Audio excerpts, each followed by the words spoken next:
mimi huwa au mimi huwaga. That's something the Lord said to me to speak about today. Yaani ni kisingizio, kisababu ambacho kwamba sisi wa Kristo tunakitumiaga sana wakati Mungu ametupa kazi tufanye, lakini hatuifanyi, na sababu yetu ni kwamba mimi huwa na haya, mimi huwa na hasira, mimi huwa sitaki kero, mimi huwa. Mungu ambaye ametuumba, yeye huwa habadiliki. Anavyosema mwenyewe Mungu ni kwamba yeye muumba peke yake ndio mwenye haki ya kuwa. He is the only one that is consistent. He holds the title of inconsistency. But we, the created, we have this habit of saying, that's the way I am, or that's my character, that's my personality. Yeah, that's what translates in Swahili to mimi huwa hivyo.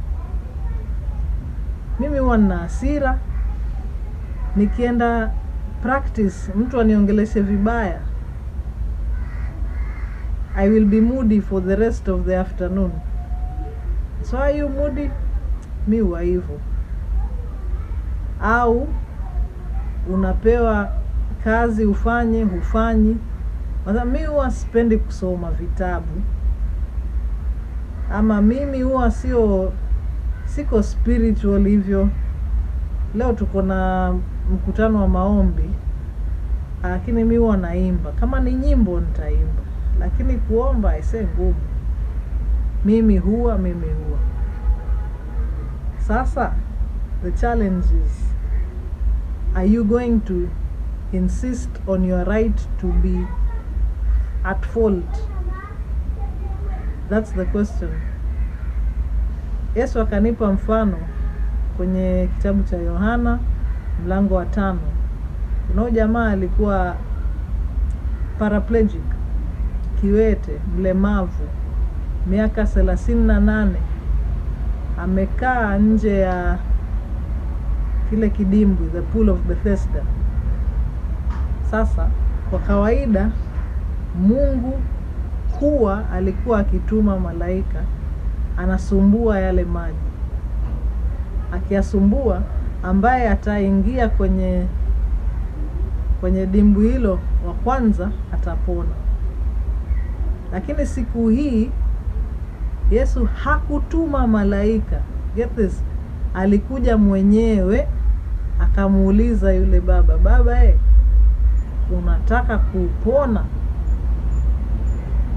Jamaa badala aseme ndio, anaanza, mi huwa nimekaa hapa, huwa nimekaa miaka 38, huwa malaika anakuja, huwa sina mtu. Asa anamuelezea yule ambaye humtuma yule malaika, unaona? Hatimaye ukisoma kwenye kitabu hicho, you see that he was healed. But it was quite funny that he would begin to explain how he usually is. And the Lord wants to challenge you today.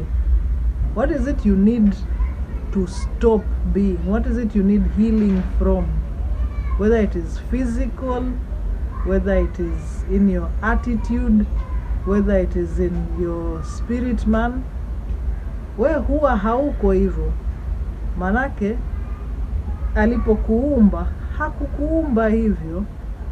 Mungu hakuumba mtu mvivu asiyependa kuomba.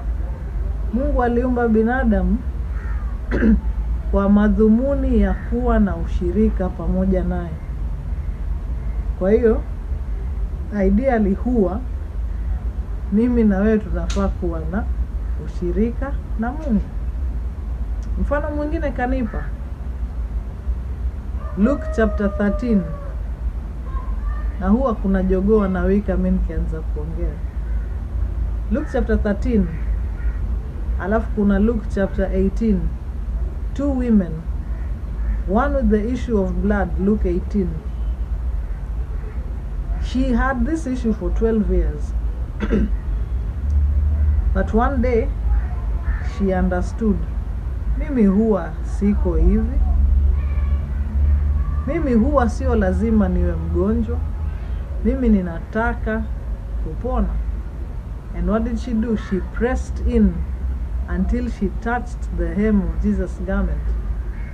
The Bible says, she said, if I can touch the hem of his garment, I know I will be whole.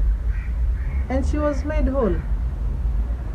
Lakini Yesu alipouliza nani kanigusa, the people around there told him, watu huwa wakitembea wanasukumana, huwa wanagusana, hatuwezi tukajua nani kakugusa.